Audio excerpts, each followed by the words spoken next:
You've reached Hotel Pacifico, your five-star destination for BC politicos. Press 4 for room service. Press the star key for your hosts Mike McDonald and Kate Hammer. Welcome back, guests. It's good to see you, Mike. Well, I'm pretty happy today. Why? We What's got going on? we got noticed by No Context BC Gov X account last week, and we had a little video clip from them on Oh, we my love them. wonderful story about the airbag, the owl, and Yes. the cops in rural BC. So they've launched that story into pop culture, I believe. Who is the owl? That's what we want Neil to tell us today. Oops, I scooped him. Oh, you scooped us again. We keep scooping our own guests. Okay, Yeah. well, Okay. I'll update us because Geoff is away this week, and we are touring the hotel top to bottom with our distinguished guest, Neil Sweeney. We're checking him in at the lobby, and he's staying with us for the strategy suite, and we'll talk about polls, attack ads, and nominations, and then he'll join us at the minibar. For those Okay. who, yeah, sounds good. For those who don't know, Neil is one of those guys who was in the back rooms of BC politics and government and has been for decades, or was for decades. Today, he's a respectable business person, totally reformed. He joined Young Liberals in university at UBC and entered politics on the ground floor, actually the legislature basement, as a member of the research team for Gordon Wilson's BC Liberals in 1991, one subterranean door over from fellow researcher Christy Clark. He gutted it out in opposition through most of the 1990s until he was called to Ottawa to work for Finance Minister Paul Martin. He returned to BC in advance of the 2001 election, whereupon the BC Liberals took 77 out of 79 seats, and he took on the role of Deputy Chief of Staff to Gordon Campbell. He went on to work in the private sector and in public health care before being recruited back into government to serve Christy Clark, heading government communications, then as Deputy Minister of Policy in the Premier's office. Since being renovicted out of his job after the 2017 confidence vote, he has been Vice President of TC Energy and now Vice President of Corporate Affairs for Westerkirk Capital, where he is accountable for the government relations and communications activities of de Havilland Aircraft of Canada. Welcome, Neil. Thank you, Kate. Thank you, Mike. So I want to know why the hell you didn't end up on the ballot in 1991 in Yale-Lillooet. Didn't have enough family in Yale-Lillooet to do it. I was pressured violently by Mike and a former ex-premier, but I was smart enough to stay off the ballot. Yeah, so my job was to get the candidates recruited, and we sent Neil up with I don't know, $20 bill and half a tank of gas up to Merritt, and on 12 hours notice. And you're right. Not only could you not find any family in Merritt, you couldn't find any Liberals. That's true too. That's true too. So you narrowly avoided a political career. Good for you. Yeah, I think if I'd actually been elected, my career trajectory would have been slightly different. And it turned out okay. And I don't mean positively. Well, so the political part, you and Mike, Neil and Mike, you guys have been sort of operating in parallel for a lot of that, right? At the 90s and early aughts. We were in opposition to each other during a federal leadership run. That's right. He was. I was with the winning candidate. I was with the non-winning candidate. But you know, have worked together on and off since UBC. Yeah, it's a long time ago now. As you were listing out my career, Kate, I felt suddenly very old. Well, there's a lot there. For YouTube viewers, you look old as well. All right. I have hair. Yeah. Solid hair. He's got one up on you, Mike. These two are chippy today. Neil, I'm wondering, we've asked this question of a few folks who've done the transition politics to business. And, you know, and I've said before, sort of, there's often this assumption, you know, people come out of business into politics that they bring this sort of fantastic experience and they find it challenging, particularly from a leadership perspective. I'm wondering, from your perspective, was politics a good training ground for the private sector? Absolutely.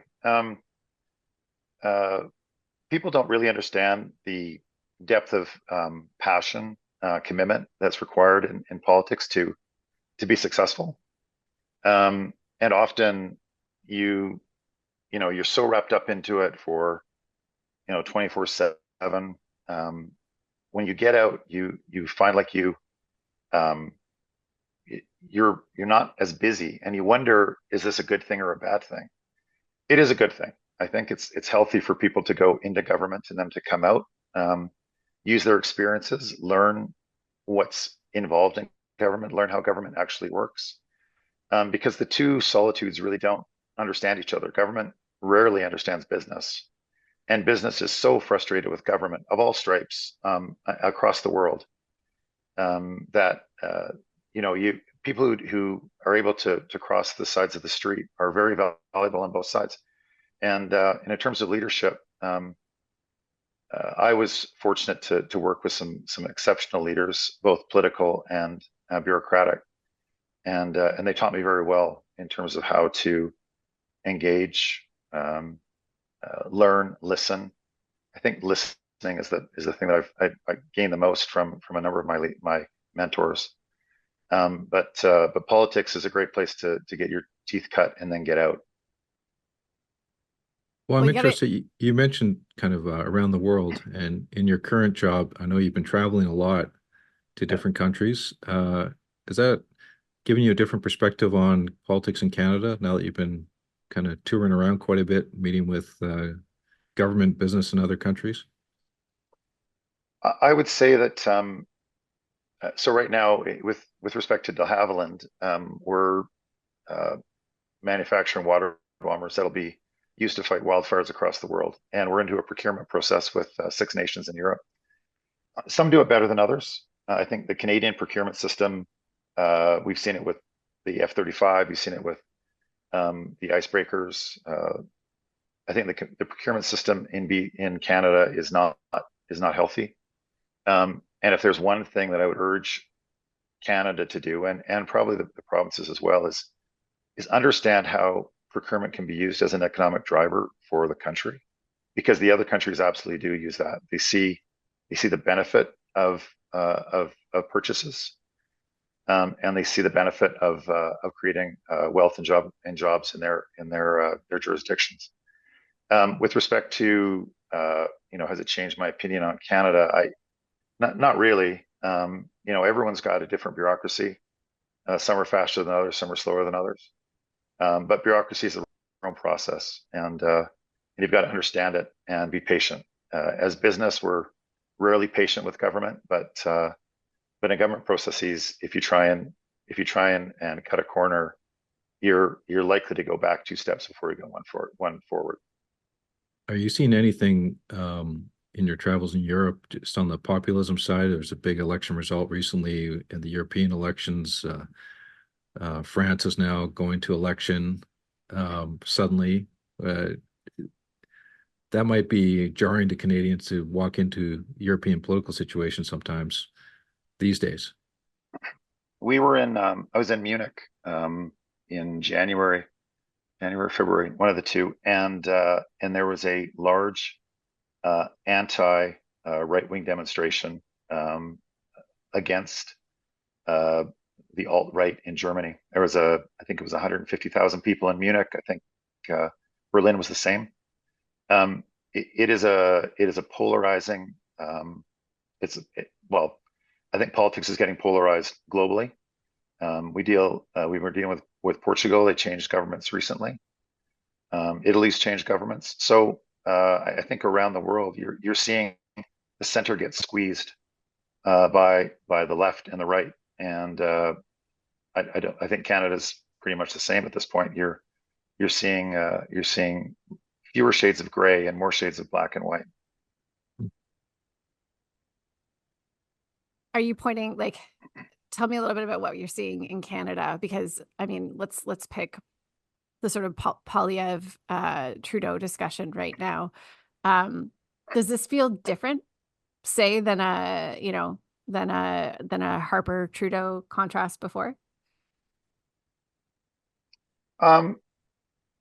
It does feel slightly different. I don't think anyone would accuse Stephen Harper of being a populist, and he was many things, but I don't think a populist was really his deal.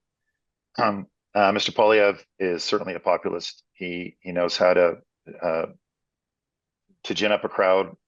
He's gathering huge crowds across the country, including in some very non-traditional conservative ridings. It does feel slightly different than 10 years ago. And at this point, you're looking at a significant gap between, I'd say, the center right, because I do still think that Mr. Poilievre has been able to hold on to the red Tories. I don't think the red Tories are moving from him. But I think you've seen a bleed of the blue Liberals from Trudeau. The government is probably not as economically focused as some of the blue Liberals would have liked.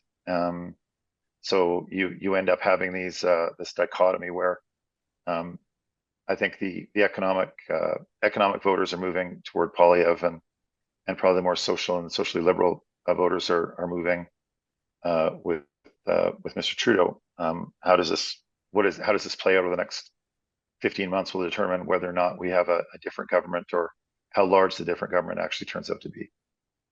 Let's connect that to let's connect it to provincial politics, because I just want to draw the line through to, like, are we in a place now, we're certainly in this constellation of provincial and federal leaders, we're seeing the federal politics have a really strong impact on provincial leaders.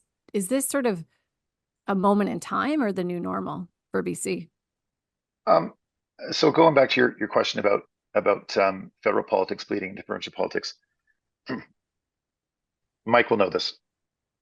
Whenever you have a blue prime minister, you generally start with a lot of blue premiers across the country. And by the end of the road for that prime minister, there's probably one or two provinces left that are conservative. It's the same with the Liberal Party. So, when Justin Trudeau was elected, you had a significant number of Liberal parties across the country, and now you're down to one in Newfoundland. And in some ways, Premier Furey is running against Prime Minister Trudeau on a number of issues to try and hold this fort. So I think what you're seeing is normal for Canada. The coattails of a strong opposition leader with an unpopular prime minister can lift boats in other provinces, and I think that's what you're seeing certainly right here now. And I think the same has occurred in the Atlantic provinces. And I mean, Manitoba is an exception, but I think Manitoba is an exception. So I think it's normal, Kate. Honestly, We don't even have a Liberal Party here anymore. True that. Well, is Eby the proxy for Trudeau in this coming provincial election? Do you think it's going to be black and white here, or is there room for shades of gray? Look, the polling that I've seen so far would suggest that Mr. Eby is holding his vote, the majority of his vote anyway. If the center right can coalesce, if they can figure it out, I think he's in. Mr. Eby is probably in for a larger fight than would have been anticipated.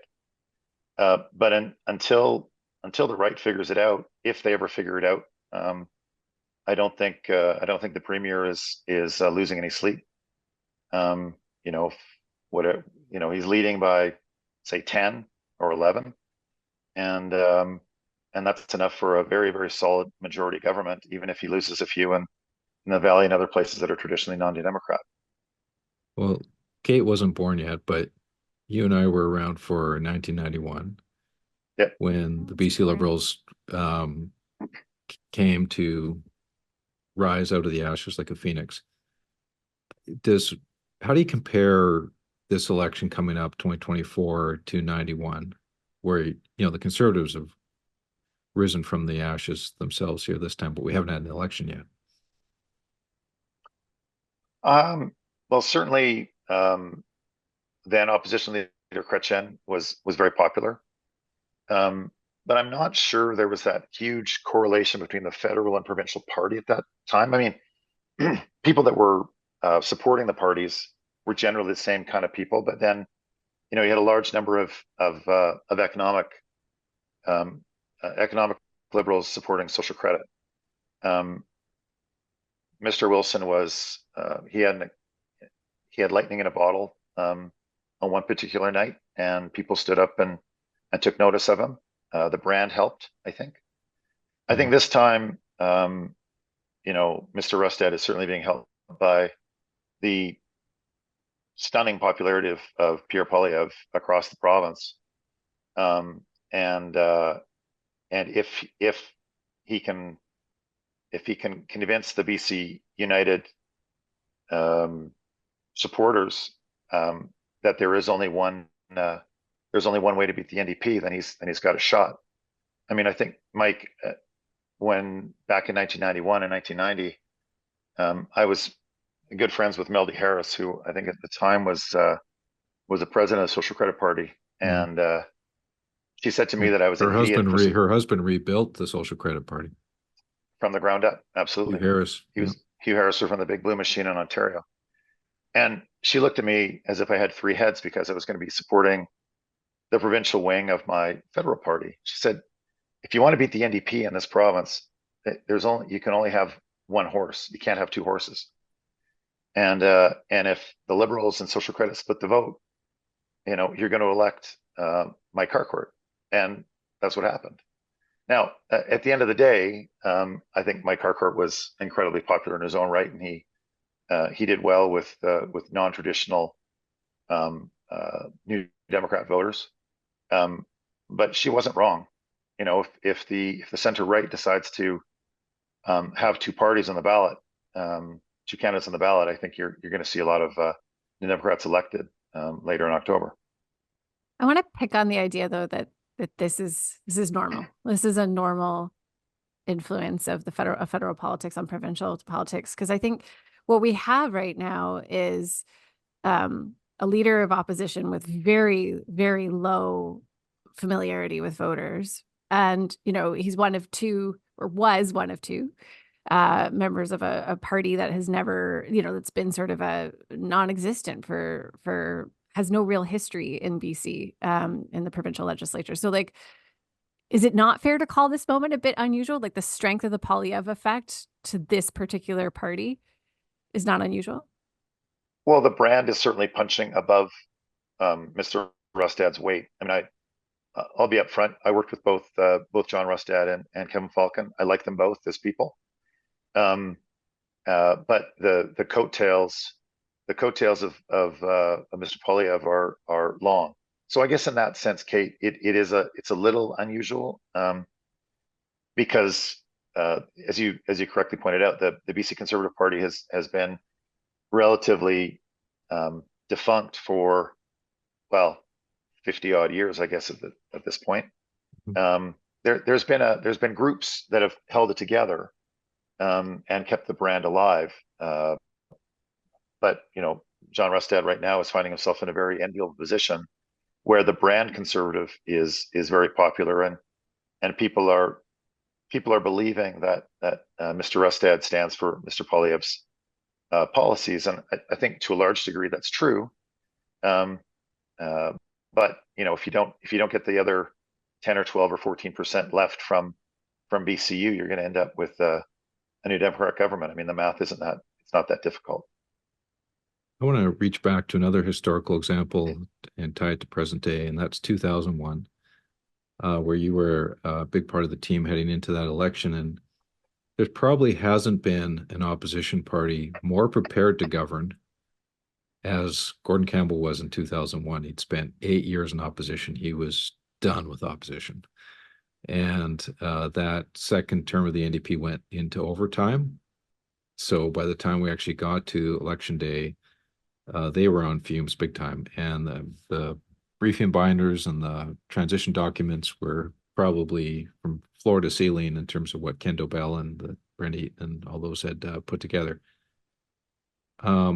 This time, 2024, the contending party may well be the BC Conservatives, if the polls are right, and probably the transition plan's on the back of an envelope right now.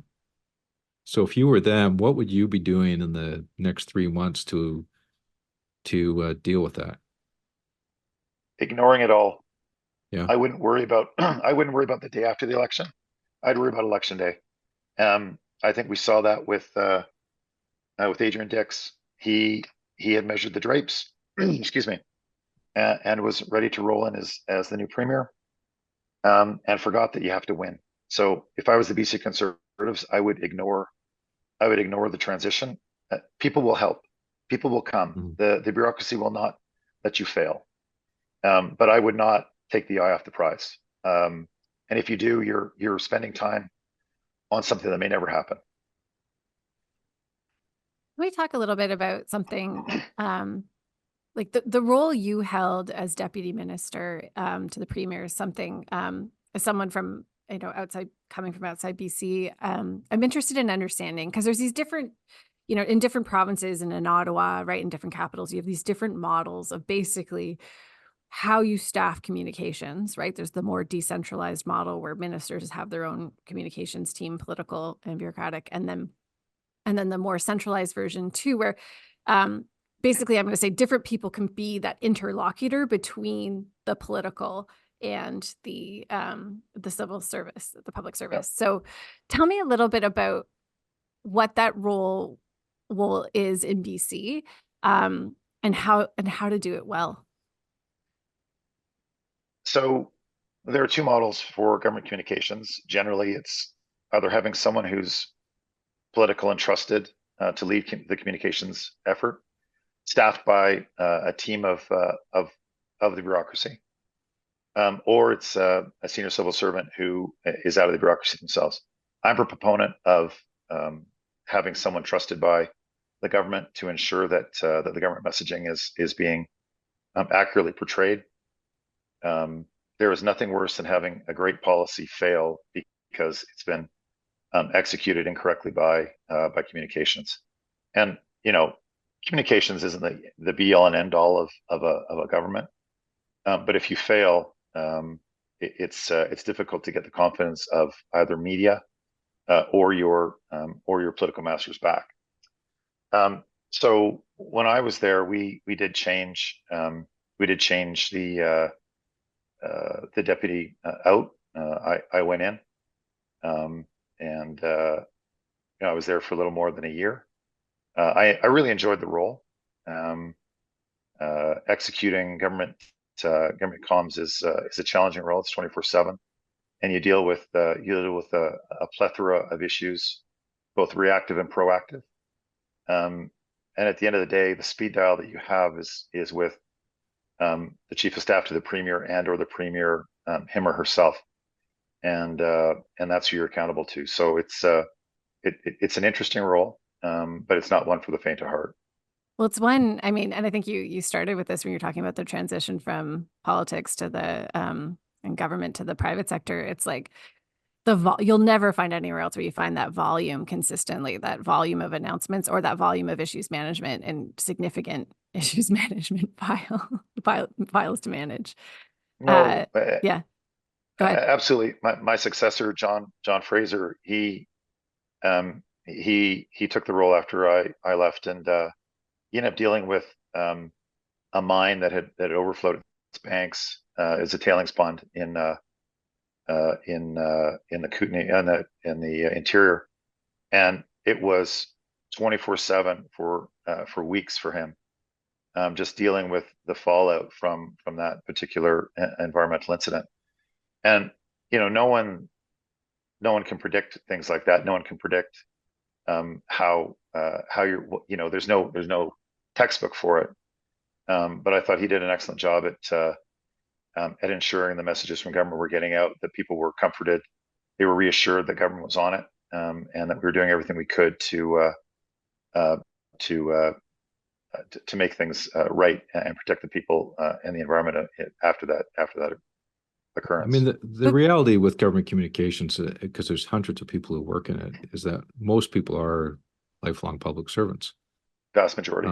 So it's the political appointees are usually just at the top, but it has gone back and forth over the years, because I know when Gordon Campbell came in, it was a public service model, then it went completely the other direction with Martin Brown directly running it, yeah, to back to a public service model, to Christie coming in and bringing it back to more of a, hybrid maybe between those two.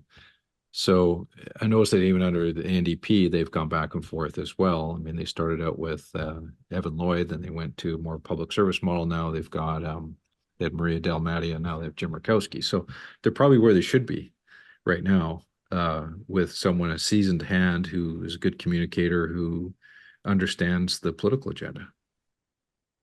I think there's no doubt about it. Having someone like Maria or Jim there would let the premier sleep easier at night than having someone who's out of civil service, unquestionably. Doesn't it blur the line? Like, doesn't it blur the line between the political and the public servants, like the public service? I mean, ultimately, who's accountable for government decisions?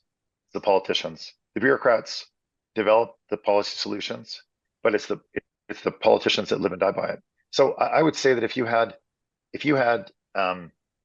200 politicos staffing government communications and public engagement, I would say that would be politicizing it. I think that if you're getting the best advice from your civil servants and having someone understand what the government agenda is, then I think you've got the best of both worlds. And I think that's what the NDP has today. They have civil servants providing advice and the best advice on how to communicate the government agenda. But ultimately, it comes down to someone who's got some skin in the game and making sure that it's not that the government, that the intention of the premier and the intention of the cabinet ministers is seen and is understood in those communication materials. Okay, so it looks good on paper, but they have had some choppy waters in the last 6 months, and on a range of issues. So, do you think that's more of just a policy problem that you can't communicate your way out of, or are they having communication problems, or are they having no problem? The issues that have faced the government in the last number of months, I think, are policy problems. I don't think they're communication problems. I mean, I remember being in a cabinet retreat, and minister after minister stood up and complained about how crappy the communications team was and how we weren't getting the message out.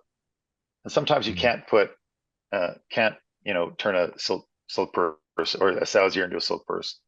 And no amount of communications can take No you amount out of of communications can make the people of the Kootenays feel good about paying for their free ferries. Absolutely. Absolutely. You can't push water uphill sometimes. Or taking away their bus passes or other stuff like that. You name it. It looks good on paper, and ultimately, if we just communicate it better, maybe if the policy was better. Just saying. Let's talk about policy. Let's talk about the policy engine within the bureaucracy, within the public service. I think we've heard a few takes. I don't know, Mike, what do you think? Like, in general, we've got a kind of, the policy machine is not robust enough for most of our hotel guests. That would be Don Wright's take. Yeah. Having been at the center of himself, I think he said on our podcast, there needs to be more. It needs to be more oomph behind policy and government. Now, your original policy boss, when you got into government, was a guy by the name of Gordon Campbell, who pretty much drove all the policy in government. Yeah. But it's been pretty lean at the center on Paul. What do you think? I mean, what you were there, I guess maybe you can help situate the audience with your unique role that you had for about 5 years working for Christie, is that the way I would describe it, and you can disagree with that, is that you were an interpreter between the public service and the second floor of the West Annex and the first floor of the West Annex, and helping fuse the political and the public service agendas together. But how would you describe your my role? I handled things that rolled downhill. So if a rock was rolling downhill, it usually landed on my desk. And if the premier wanted something done, she'd turn to me and say, "I want this done." So it was an odd role, one I really enjoyed, really enjoyed it, because you're playing offense and defense at the same time. Gordon Gordon did a lot of policy himself, no question about it. He had a real robust group of fellow travelers that he would bang ideas around, and then he'd come back from vacations and say, I think we should be thinking about these things. I would say in the Campbell days, the government policy machine was stronger. And I think over time, government has turned to its political masters to determine what policies they should be thinking about. So, the civil service looks at government platforms, at party platforms. Mm-hmm. They'll look at what's going around the world. Some of the stuff with AI these days, I think governments are being dragged kicking and screaming into it. I don't think they have the policy chops to deal with that at all. But I think in BC, the number of downsizings that the government went through in the 1990s and 2000s led to this dichotomy where you had super young people in roles, and you had the elder statesmen in roles, and you took out the middle. And I still think that we're in a state where people are getting promoted too fast within government. They don't have the policy experience. They don't have the breadth of time within different ministries to understand the puts and takes of what goes into making decisions at the center. I think Ottawa is the same way, but Ottawa, you can't get to the deputy table unless you've had stints in the economic portfolios, the social portfolios, and probably a stint at Treasury Board. So you've got to have seen it from start to finish to get to the table. And that's not the same in the province, and in any province, I don't think. But I think every government could use a little bit of a lesson from the feds in terms of how they grow talent, grow staff, keep talent and staff, and that way you do have you've got experience that's been fire tested at the top, and they can impart that wisdom on the people coming up, whether they be in the director, executive director, or ADM role. I mean, all these people need mentoring. They all need to be guided and be given the wisdom of the experience of the people above them. And if you promote people too fast, then you don't have that experience to give. I wonder about, I do think Victoria is a unique capital, particularly as you think about sort of talent and recruitment of talent. Because if you look at the sort of provincial capitals and Ottawa across the country, there are two that are going to fall sort of near the top of the list for the housing affordability crisis, right? Toronto and Victoria. Yeah. But the difference with Toronto is you also have sort of a robust, the job market there is much broader. And there is actually within the public service in Queen's Park in Toronto, like a lot of kind of connections and movement between the private sector and the public sector there that also will bring in a lot of kind of great experience. I wonder if you're facing a unique challenge in Victoria, given the geography, given the cost of living, and actually probably I'd have to look at more provinces on this, but given the pay relative to other public servants across the country. Kate, I think it's more the geography. I think when you're asking people to take a job in Victoria, if you're from outside of Vancouver, Vancouver, you can come over and it's at worst a wash. If you're a homeowner, you're probably putting some money in your pocket. If you're from outside of Vancouver, it's very difficult to afford a home or a condominium, even in Victoria. But I do think it's the mindset that I'm leaving the big city for a smaller city. Victoria is still a very small town in many ways. And even though, it's got the university, it's got healthcare, it's got, quite a vibrant high-tech community, it's got some manufacturing. It isn't Vancouver. And you know, and it doesn't have the entertainment scene that many other capitals enjoy. So I think if you're in Toronto, you can look past some of those things because you're at Queen's Park, but you're right, you're next door to Bay and Bloor, and you can cross the street pretty quickly and easily to go back into business or into government. I think it's a challenge to attract strong talent to Victoria. I've not really heard of the affordability side as much. It's more the geography and the fact that it's a much smaller town. I will own that as a millennial minority view. Well, speaking of people moving around, well, let's just why don't we just pick up ourselves and we'll just walk down the hall from the little library where we've been sitting in. And shall we go to the strategy suite with Neil? Neil, come on down the hall. Let's go to the strategy suite. Guess one of the lesser known pandemic scares of the 21st century can be traced to the northern township of Folliot, Ontario in 2008. News that a sightseeing train had stopped there after a passenger had died, another had been airlifted to hospital, and 5 more were ill, had public health officials and newsrooms across Canada in a scramble. This was before COVID, but only very shortly after SARS. I was a new reporter at the Globe and Mail, and I can't remember what I thought I was going to be doing that day, but I do remember that I was wearing open-toed dress shoes and only had time to grab my voice recorder, a pen, and a notebook before the National Desk had me and a photographer in a cab on our way to the airport.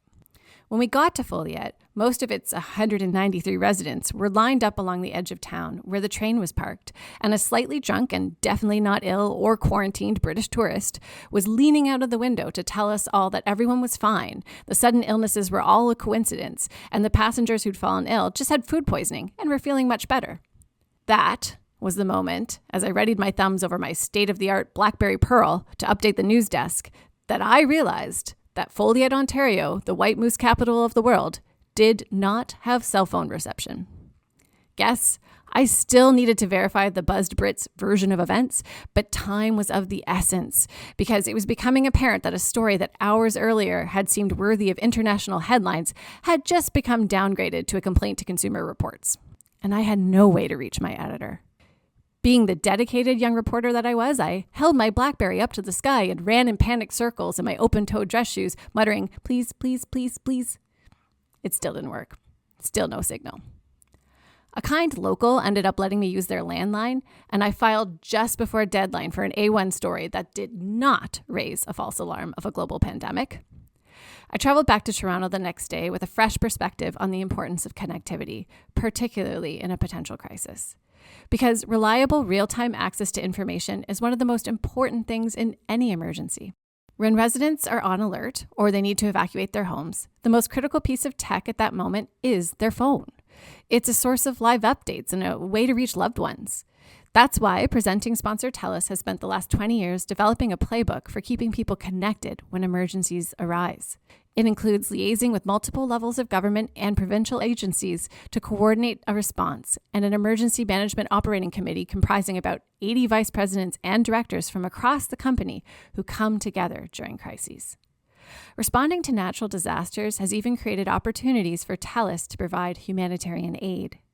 In November 2021, while surveying damage atmospheric rivers had done to TELUS's lines from a helicopter, company employees were able to rescue a couple of people who were stranded on a rooftop. As the number of natural disasters increases, the TELUS team will continue to move quickly and proactively to mitigate the impact of these emergencies. We'll talk more about this next week. Hello. You've reached the Hotel Pacifico Strategy Suite. There's a poll out today from Angus Reid, where it basically says that 1/3 of British Columbians are looking to hitch a ride out of the province because of housing prices.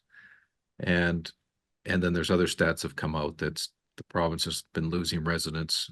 As Gordon Campbell used to say, God did not tell people from British Columbia to move to Saskatchewan, whatever So we that line lost was. The stat is we lost 8,000 residents in 2023, and it hasn't been that many since 2012. So there's a negative mindset going on about living in BC. It's hard. on the housing front anyways, but cost of living, all that stuff is everywhere, but housing particularly in BC. So do you think that's going to play havoc with the NDP's reelection? Housing affordability, was an issue in 2015. It was certainly a hot topic in 2017. The pandemic kind of masked it for a while, but it is a hot topic and has not gone away. I have two nieces. One is in the process of moving to Alberta. Another one is going to stay in Alberta. She's going to University of Calgary. My daughter is going to University of Calgary. I'd love her to come home, but I don't think she's going to come home. I think she's going to stay in Calgary.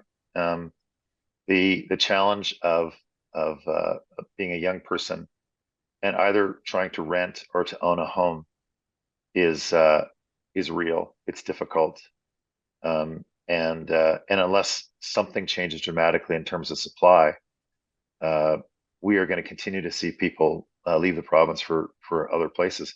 It's just not reasonable to ask young people to be totally house poor until they're 55, and that's what really we're doing. So demographically, we're going to continue to attract people who can afford homes. Who are they? People with white hair like me, and who are retiring, and we're going to attract new Canadians to the province who will work two jobs, because that's their goal is to work and to be able to send money back to their families. I have a large number of Filipino friends, and that's what they do. They make sacrifices that a lot of traditional British Columbians aren't willing to make. So if you're not going to make those sacrifices, and I'm not suggesting you should. I think people who are paying 75% of their salary to keeping the lights on and a roof over their head, that's a huge ask. And you can go an hour flight to Calgary, and you can buy a condo for $350,000, and the job market is good. Yeah, you know what, you're going to see some more snow than the Lower Mainland, but you can avoid the snow. You can flee it when you take a vacation in the winter that where you can actually afford. Yeah. that you can't afford in Vancouver. That's right. Yeah, totally. Well, interesting. I want to pick up on this and relate it to some of the conversation we were having about the federal Conservatives, because one of the things, we were reading last week, there was John Resta did a visit to the Globe and Mail's editorial board, and gave some insights into what his policy agenda would look like. One of which was like ripping up all the EB housing policy, and I thought, that's interesting, because I can understand how a lot of that stuff, especially the density related stuff, like the folks who own homes and want to protect their view cones, are all up in arms about it. But the math on the Polyev support is there's a lot of especially young men who are supporting Polyev. And if you're Rustad moving into space, I'm going to tear that all up, especially in BC. I got to say, like, I don't know if that appeals to the people he wants to appeal to. And I'll think of like a young conservative in Delta, like a Dylan Kruger, who's been much more supportive of these types of policies. It seemed like a bit of a misstep to me. Am I overthinking it? Am I over millennial? Look, housing affordability. If Mr. Rustad is successful, he will need to bring in policies that create more housing and create more opportunities for housing. I haven't loved all of the policy solutions that the NDP's brought in. Some of them have been, rather heavy-handed. The zoning and densification. The transit-oriented densification. Transit-oriented, I have less difficulty with. Honestly, if there's a public investment going into a transit line, I think there should be an obligation to densify in that area. But automatically converting single-family residences into something that can be zoned for a fourplex, I think is a challenge.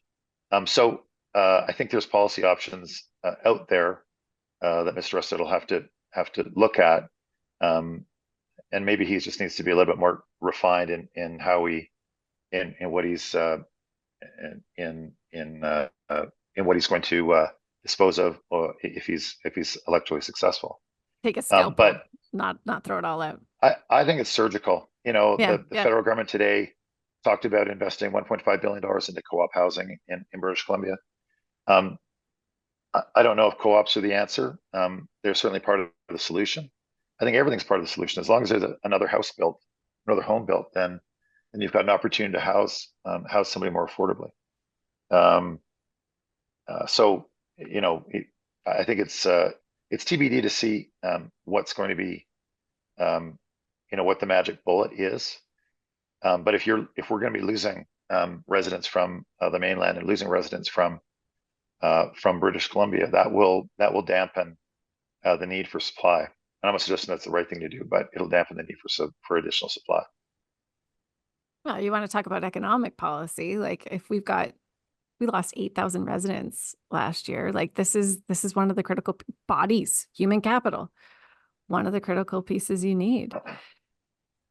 Let's talk a little bit. I think we need to talk about, so there's some attack ads, I think, that are going to give us a sense of what an EB government, how they might try and frame up John Rustad and Kevin Falcon. So let's take a listen to that. This October, BC families face a returning threat. Except now, there's two of them? Kevin Falcon and John Rustad. In Christy Clark's Liberal government, they cut health care, raised fees and tolls, and made housing unaffordable. Now, they want to do it all again. Critics call it the sequel nobody wants. Kevin Falcon and John Rustad run for premier in BC Liberals 2. Like Christy Clark, but worse. Like Christy Clark, but worse. What's with the left-handed handshake? Did you see God. that left-handed handshake? Is that like a secret That is lefty? It's a secret lefty signal to the lefties out there. It's the lefty conspiracy. You've caught us, Mike. Well, okay, here's a good example of a pre-election ad by a independent third party that is launched this. Like, did Christie really get in these guys' heads or what? Like 7 years later, they're still can't stop talking about Christie. I mean, I agree. I had that reaction initially. Like, I'm like, wow, they're like dusting off Christie now and bringing her out to breathlessly describe her as a supervillain or something. But it was, I guess the point, the groundwork they're trying to lay is to link these two to show they're one and the same. And because they both served in cabinet under Christie, I guess that's the glue. Christie won the most seats. So okay. I'm not necessarily sure. Oh, I've got two of you on this now. Okay. I don't know that is particularly useful for them. I mean, it's a tongue-in-cheek kind of throwaway ad. You know, for me, it was much ado about nothing. As far as I'm concerned, every time someone talks about John Rustad, it's another eyeball on the man and an eyeball on his name. And like nobody knows who he is. I wouldn't talk about John Rustad at all. So they're trying to teach people that Rustad was on Team Christie. So I guess they think that will restrain maybe blue-collar NDP voters who want to go conservative, but maybe didn't like Christie, although some of them did. Yeah, it's interesting. I mean, the production values are good. Mm-hmm. It's got attention. I noticed on YouTube today there's over 500,000 views of it. So either one person's watching it a lot, or you know, there's hundreds of thousands of people actually seen this thing. So I got feedback from my brother about it. So he's seen it. So what did he say? He noticed the messaging. He texted me to say, he thought it was effective. Hi, Ian. Hope you're watching. But Neil, if you want to say hello to any of your 17 brothers, please feel free to. But I have 4, only 3 will watch. 4, jeez. Yeah. Okay. Well, no, the so Sweeney clan. So, it's a good, like, it's this like movie trailer, kind of breathless fun. It's sort of, the sequel, like it's the sequel no one wants. And it aired, do I have this right? It aired during the playoffs, the NHL playoffs on Saturday, Stanley For the Cup hockey. playoffs. Yeah. Yeah, or sorry, it's the finals now, right? Like, so that's expensive. Very good, Kate. Fairy That's, tale. that's very good that you're following along with sports finally. Um, Oh, I don't know. Panthers got it, I it's think. ice Yeah. hockey, not field hockey. Um, the Well, okay, so we're into the silly season now. We what is are, it, we June? are. We're just over Yeah. 3 months from the dropping of the writ. Yeah. So Neil, if you're well, let's pick a leader. If you're in Kevin Falcon's war room right now, what's your next move? Well, I think it's doing what they have been doing, which is try to coalesce the center right around Kevin, assuming that the two leaders can't come to a meeting of the minds. Sorry, go ahead, Kate. Well, I was gonna say, is the path to that, like, he seems ready to spend some time exposing some of the more extreme views of the conservative candidates. Like, is that where they should put their energy? Uh, I mean, as I said at the top, if there's two parties in the center right, then the NDP is going to win. So they have to really figure out who's the real enemy. Is it Rustad? Is it Falcon? Or is it the Democrats? It's kind of Melody Harris's question to me 35 years ago. So you think an arrangement, I won't call it a merger because it won't be, but is an arrangement between these parties, should that still be an objective for them? 3 months out? If they want to, well, if they want to have the best shot possible to beating the NDP, having two people on a ballot, two, non-green, I'll just leave the greens out for a second, is worse than having one. So if they can find a way to ensuring that there is only one alternative, center right alternative on the ballot, I think that's the best way that they can go to trying to stop an EB government or re-elected EB government. If they decide that they hate each other more than they hate the NDP, then Mr. Eby is going to roll through 55, 60 seats, whatever it's going to be. Yeah, but I mean, it's going to be. Even if they were making each other like macrame friendship bracelets and it was all like copacetic, like, it's still hard to figure out how you do that, right? Like the logistics of, I mean, even if you look at the deal that Kevin Falcon made to the BC Conservatives, as much as it probably wasn't the most serious deal, like, it's a little bit hard to think through, like, where do you balance the sort of who runs where, how do you value sort of the polls versus the machinery, the incumbents? Like, they're all things that are hard to quantify and negotiate a deal on. Those are details. The first thing they've got to do is figure out who the enemy is. And it doesn't seem to me like they have. Well, right now, it sounds like they think each other is the enemy. Absolutely. Well, at least absolutely. If Twitter means anything to anybody. Yeah, absolutely. But I want to pick up on this macrame bracelet issue that Kate's raised, because my younger daughter was did making in elementary school. Oh, well, fantastic. my daughter's been making them this week. I made an owl. I made the best owl ever. Owl. I think my mom. Oh my I God. like the owl. real, like, great big owl, bushy eyebrows. I think my mom. Sorry, we're gonna go there right now. The owl. yeah. Do we have a photo of it? I want to see it. I love. So is the owl the airbag? Okay, anyway. Oh, we're back to owls. This is so good. All Okay, owls all the time. I was actually going to talk about macrame bracelets. Well, I was going to say my younger daughter was making them this week. I didn't realize she was putting the coalition together, but should she be making them for John Rustad and Kevin Falcon, Neil, or should my daughter be making macrame bracelets for federal Liberals and the NDP? Mm.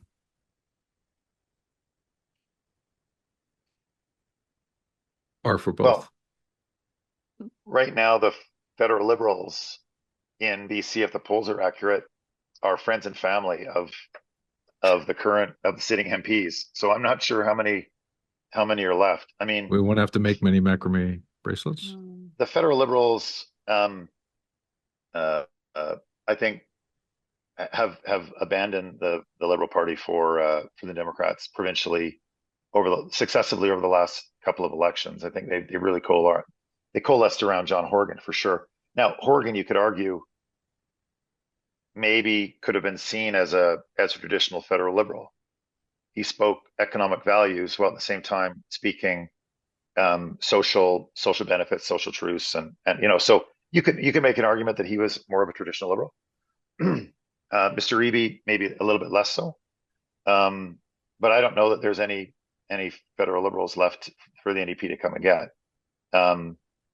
It really comes down to, for me, is there a meeting of the minds that can happen between United and the BC Conservatives that makes sense? Because if not, then we've got another 4 years of NDP. So Kevin Falcon in the last weeks come up with these announcements on healthcare and daycare, childcare. Basically $10 day daycare or some variant of it, and free shingles vaccine. Does any of that going to make a difference for BC United? I mean, I guess they're trying to get attention, but like where are they going with that stuff? Because that's not the kind of usual approach for center-right party to go healthcare, because usually it's a losing argument with the NDP. I think the healthcare system in BC is under probably the greatest strain it's ever been under. Whether it be family doctors, emergency room overflows. I think Mr. Falcon believes that there's points to be scored against the NDP on healthcare. The shingles vaccine is sound public policy. $10 a day daycare,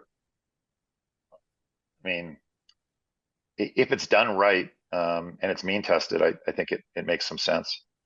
So I think he's looking at ways to soften his previously harder edged side from the Gordon Campbell government. But yeah, I mean, when we were, well, traditionally the BC Liberals, strong economy, those are the kind of words that were used in messaging. It was certainly less about healthcare and daycare. You could argue that was to the detriment of the party over time. But in the shield versus sword kind of mentality, the economy is usually the sword, and for center-right parties, and healthcare and more social programs are the shield. So it is interesting that he's going there. He must see something in his polling that I haven't seen, but it's a non-traditional approach for sure. Well, I think they've been seeing the bottom of the beer mug in their polling lately. There's only like I said earlier, just over 90 days before the writ drop, so every day now counts in terms of repeating a message that you're going to repeat over and over again and have it stick in people's head, right?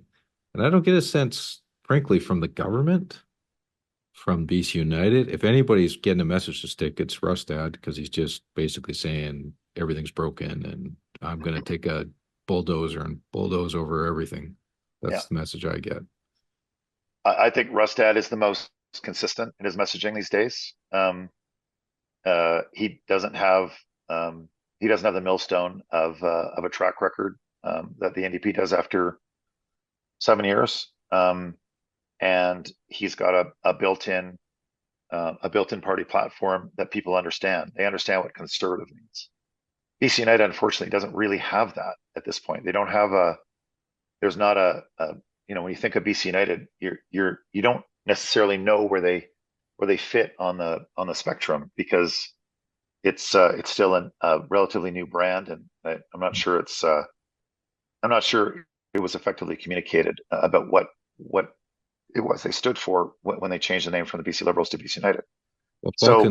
Well, Falcon's saying last week, he's basically like, the Conservatives are extreme, the NDP are extreme, and we're not the extreme guys. Sounds a lot like Liberal. Maybe like BC Liberals might be a good name for the party. but that's, I guess, not a bad way to position it, though.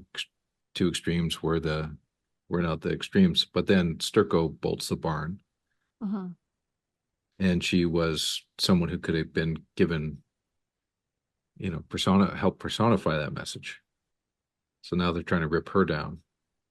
And isn't there a bit of a challenge too, where when they pick on like different conservative candidates one by one and pick different issue and label it extreme, it's like they're just picking sort of a pot of issues that may pertain to different degrees to their voter base and saying, well, that's not us, and trying to pick like a nuanced position adjacent to it. Like it's just feels like a way to eviscerate yourself.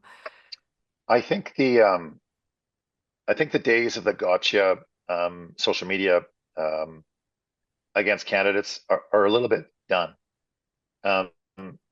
People know that they've got histories, unless it's super, super egregious.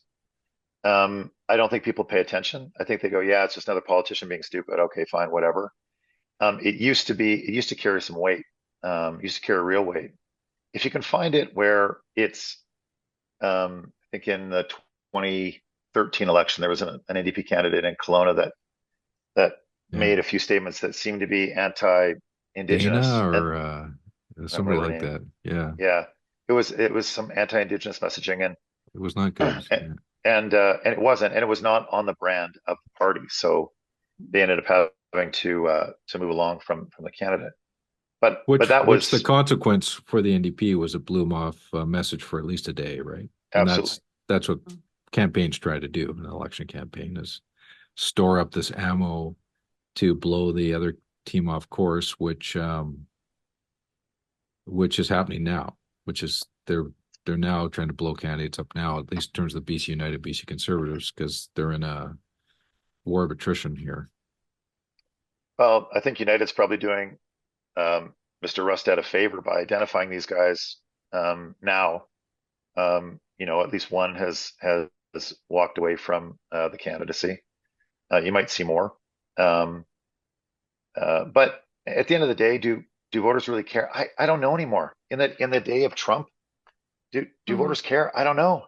I just things seem really upside down. Mr. Falcon saying that one side is extreme, the other side is extreme. That's what voters are accustomed to these days. They are accustomed to my side is good, my tribe is good, their tribe is bad.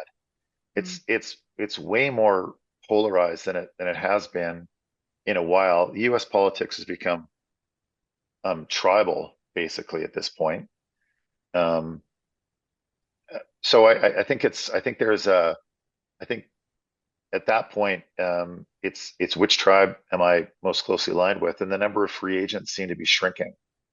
You think the Conservatives need to at least, leaving aside the issue with candidates and a few need to be vacuumed or swept under the rug. Do they have enough in their candidate slate to say, hey, this could be the next government of BC, or does that matter?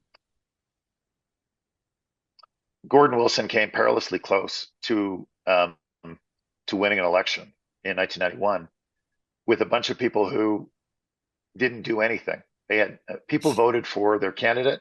They had no idea who they were. We didn't know who they were in many cases, and they managed to get. Actually, I didn't want people to know who I'd recruited, but that's true too. Anyways, it's another story. So I don't know that it matters as much. I think the coattails of the party and of the leader is so long. I don't think I don't think they look at it and go, well, they've got a front bench that I can get behind. They go, these guys I can get behind their messaging, and then they get elected and they figure it out after that. It's possible that Mr. Rustad does not have a front bench, but it's also possible that he does. Yeah. And possible it doesn't matter. Well, it's Eleanor Sturco, Lauren Dirksen, and Bruce Banham at this point, and then insert name of others who we don't really know much about yet. And they have quite a few candidates that are like local government elected people, but they're known in their own town, but they're not known outside of there. And BC United's got some really good candidates that they've nominated, but right now they're on the back foot. And you know what? The Socreds in '91 had some pretty good candidates, and they got blown out. So to your point, I guess. There are When some new when the candidates. when the Yeah, tide goes out, it takes everybody with them. yeah. Mhm. Well, there are some people jumping on to the good ship NDP in the past week. Randy Neil, the former global broadcaster, has been nominated in a contested nomination in Power River Sunshine Coast, and that's someone we have heard of outside of Power River Sunshine Coast. She certainly has communication skills. Bring something to the table. I'm sure other skills too. So that's a good outcome for Mike McDonald because I have been going on and on about how great contested nominations are in the perfect world of democracy at the riding level, and that's a good example of one. There were something like 5 candidates, I think running, and she wins, and great. That's got everyone involved, and she won a competitive process, which is an aberration in the nominations these days. The other candidates I've noticed that popped up over the last week, Baltesh Dillon and Surrey Serpentine, the first RCMP member to wear a turban on duty. So it kind of has iconic status in the South Asian community. And that's a seat that's probably could be a 3-way fight. Star, I think she's a star, whether she's an actual star candidate in the way we call it, Puneet Sandar from BC United, and conservative to TBD, but I think they would be feeling like they're competitive there too. So that's a riding to watch. And then we've got a Tamara Davidson in North Coast, who a prominent Haida member. And that's a riding which we talked about last week. I mean, it ought to be a First Nation candidate for all parties, hopefully, is because it's almost a majority First Nations in that riding. And it's rumored on Jazz Joe Hall's Twitter feed today that Chris Sankey, Lac Whillam member, may run for the Conservatives, and he's a very outspoken guy. So some interesting things shaping. Candidates add something to the picture. It's going to come down to the leaders eventually, but at least it's kind of nice to see how they support the narrative. Anyways, it was important to us in 2013, that's for sure. Candidates Well, I and think ground game. ground game is essential for sure. I mean, having candidates that can, bring a couple of percent to the table, I think helps in some local contests. It's good to see good people stepping up and running. I think that's what I took from last week. Honestly, is that you do have people with good experience who have been successful in other careers, standing up and putting their name on ballots, and I think that bodes well for a democracy. We need talented people across all political parties to do that. And in many cases, it's I don't think people understand the sacrifice that the elected MLAs, MPs, MPPs, what they give up when they put their name on a ballot and ultimately get elected. So it's encouraging to see people like Randy and others do that, because it's a big sacrifice. Tell us what you're seeing in Oak Bay, Gordon Head, or is it still called Oak Bay, Gordon Head? I believe, yeah. I think it's still I the don't same know. name. So I know Same there's name. a couple candidates have put their hand up to replace Murray Rankin within the NDP. Have you followed that at all? Absolutely not. No. Okay. No, I wasn't super surprised that Mr. Rankin decided not to run. He's given decades of service to the country and to the province, so it's not surprising that he wanted to sort of wind it up. But it'll be an interesting race. I mean, Ida was there for a long time. Yeah. Andrew Weaver obviously took it. So and of course Mr. Rankin. So it'll be interesting to see how that plays out. So Politics. Neil, Yeah. I think we're segueing at the same time. Go ahead. To the mini bar. Well, I was going to say I wanted to ask one more question about Neil's About it. business ventures. You're just a quick reflection on you're involved in building a major Western Canadian project right now near Calgary. which has a bit of a BC dimension with the former Viking Air, Oh and yeah. and you're doing the opposite of what companies are expected to do, which is we're supposed to take jobs, manufacturing jobs, out of Western Canada, move them to Toronto, and you seem to be doing the opposite. Do you want to explain exactly what you're up to? So, de Havilland Aircraft of Canada has moved its headquarters from Toronto to Calgary. Under Viking and Longview Aviation, we had a number of facilities in both Victoria and Calgary already. But we've decided that our entire manufacturing footprint will be in southern Alberta and Wheatland County, and we're in the process of building what will be the next home of de Havilland Aircraft for the next 100 years. We've got a 94-year track record. We started in 96. We started in 1928 in Toronto. Have built somewhere around 6,000 aircraft, all turboprop or all propeller aircraft, and Viking Air, which is now transitioned into de Havilland Parts and Aerostructures in Sydney, is a big part of that. We have about 300 people working manufacturing parts for everything from a Beaver to a Twin Otter to a Dash 8 and to a water bomber. So it's an exciting time for us to be growing. And the Alberta, I got to tell you, Alberta, in terms of getting things done, they can't be more helpful. There's obviously processes and rules and regulations, but the welcome mat is certainly out here for us, and they've been really supportive of the investment. And the taxes did they make a difference in the decision decided, or is that just a bonus? Or is it a bonus? The taxes are a bonus, but it's more it's got a young, educated workforce. Certainly, housing affordability is a big deal. Trying to, like, if we want to do this in Victoria and have 3,000 people on southern Vancouver Island, I just don't know that we could do it. I mean, even if we could build the facilities and find the industrial land for it. I just don't think you can pay manufacturing wages in Metro Vancouver or southern Vancouver Island and be successful. I just don't think it can't work At that scale. Oh, I think it's almost at any scale. I think manufacturing is, acquiring land in Metro Vancouver for the industrial manufacturing is very difficult. I think we've lost a ton of industrially zoned land. We continue to lose it. What is the highest and best use of land? Probably housing in Metro Van. But if you don't have jobs for people, then you're not going to need as much housing. And you think about where the new St. Paul's is going. That was industrial land, and no longer.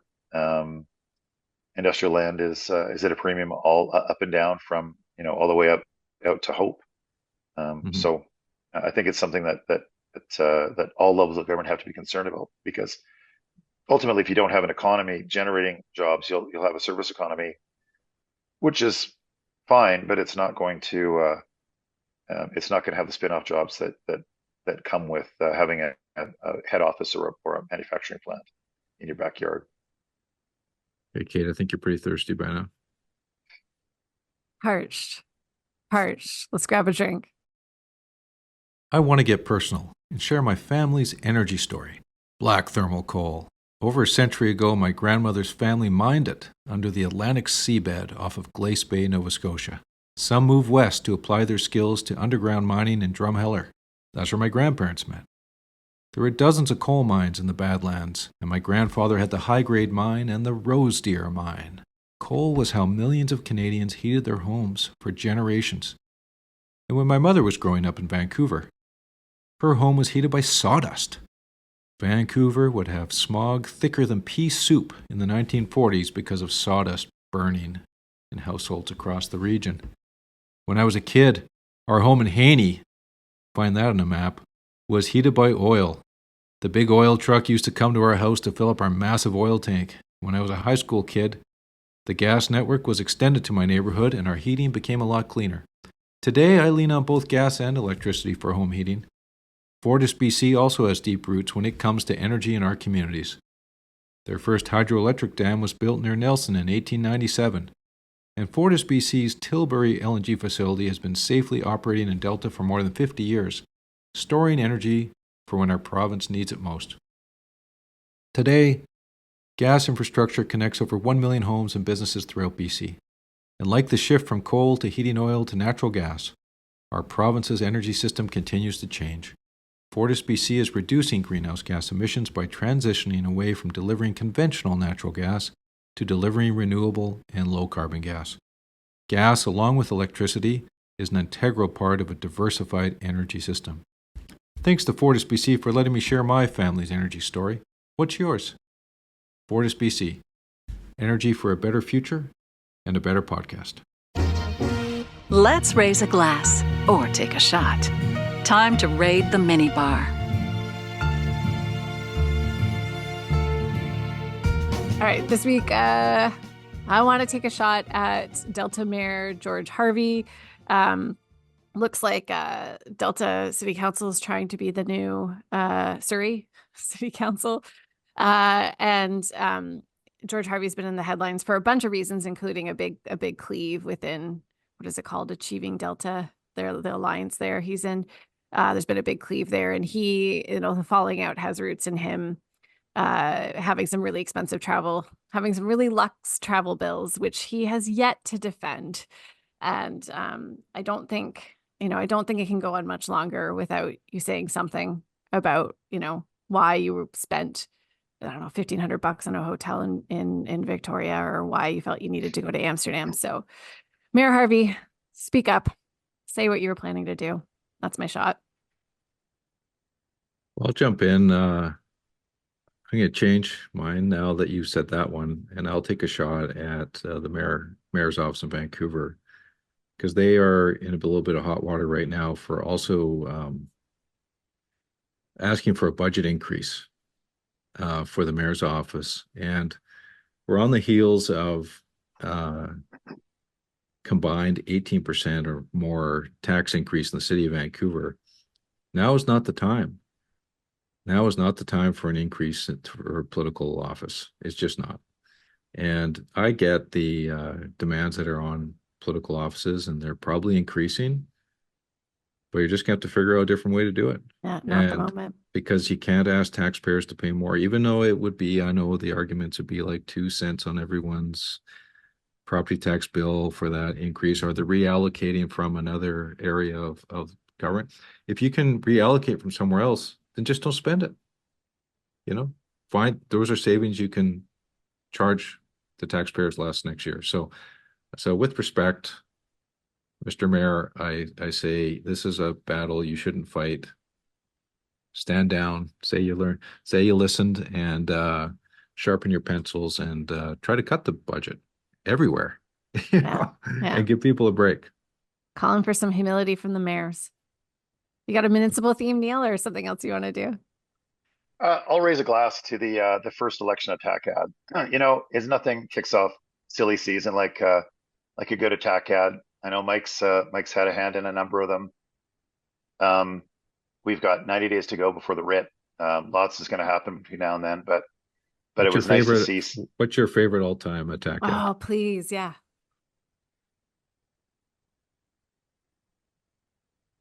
Oh, it had to be Swiftboat. Swiftboat was brutal down the States. Yeah. The George Bush, John Kerry campaign. Yeah. Just annihilated Kerry. Yeah. I'll go with Turner 88 campaign, erasing the line of the border, helped turn the campaign around for the Liberals versus the Mulroney Conservatives. And probably the most effective ad the Liberals did in 20 years. So, Kate, you got one? Although I will put in a plug for Weather Vane 2013 BC Liberal campaign. Weather Vane was pretty good. Yeah. See, this is I want to do a whole episode. Listeners, come back me up on this let's one. Call for nominations. Let's ask our listeners if they've made it this far and they're still with us here in hour 5 of the podcast here today. Give us your nominations for best political ads. We'll do an episode on it over the summer. Yes, that's exactly what we need to do. All right. Neil, thank you so much for joining us today. Thanks for staying, like doing the whole hotel tour. It was great having you. Very welcome, Kate. Nice to meet you. All right. And So yeah, go ahead. I was going to say, nice to see Mike again, but that's not true. So No. We were desperate. For the record, Neil has fantastic hair. you're desperate. Thank you, Kate. You're welcome. So thanks for joining us, guests, too. It was and thanks to our presenting sponsor, TELUS, and to Fortis BC. We will see you next week, guests. BC, you can never leave. Checkout time at Hotel Pacifico. We hope you enjoyed your stay.